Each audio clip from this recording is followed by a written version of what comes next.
Hey guys, welcome back. So the other day I got an email, which I actually can't find at the moment, so I won't read it verbatim, but it was asking for my opinion about three ways in open relationships. So here we go. First off, I think three ways, whether you're single or dating, can be a really great way to spice up your sex life.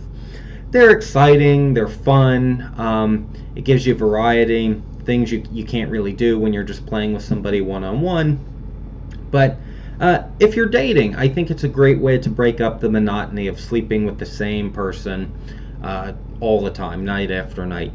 And let's face it, no matter how much we love somebody, the intensity of the sex really can diminish the longer the relationship goes on. That's not always the case, but it very often happens.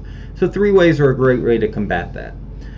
As far as open relationships, I have to tell you, I'm not a huge fan personally. I think you really leave your relationship very vulnerable when you start to allow one or both parties to play outside of the relationship without the other partner. I think that it's almost impossible to separate the emotional connection you feel with somebody versus the physical connection you have with them.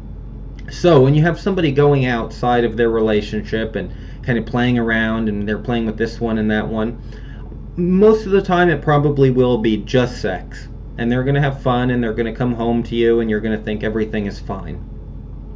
At some point they'll run across somebody whom not only do they have a very fun time with sexually, but who they're emotionally attracted to. They like to spend time with this person. When you combine the emotional attraction with the sexual attraction and the fact that there's that new level of excitement that we all feel when we meet somebody, your relationship is in jeopardy.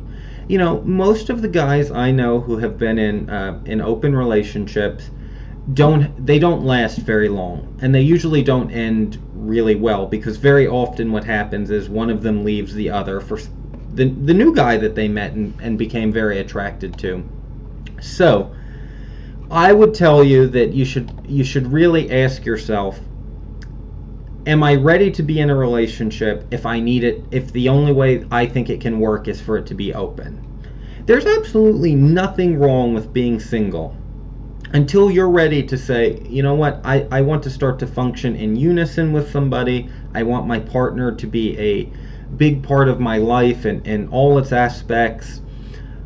Stay single. You know what, if you like to be able to have 3 or 4 little mini relationships going on and hooking up with different people all over the place, there is nothing wrong with that. You don't have to be dating. So don't date until you're ready to. And when you're really ready to date and you're really ready to give it a go, keep the relationship closed. You know what, bring in a third, have your fun, all that kind of stuff, but you're asking for trouble when you let somebody go out on their own to have these random hookups with different people. So there you go, that's my opinion. Yes to three ways, no to open relationships. And let me just say, I have met guys who've made the open relationships work. So you don't have to leave me all the comments telling me, oh, you know, I know this guy and it's worked for 20 years and these people have made it work. There's no 100% success or failure rate in almost anything. So you can always find examples of bad decisions that work out well. But I wouldn't go that way. I would say, you know what, if you want to date me, you're going to date only me. And if we're gonna bring in a third, we're gonna play with them together. So I hope you guys have a great night. I hope you found this helpful. Y'all be good. Have fun.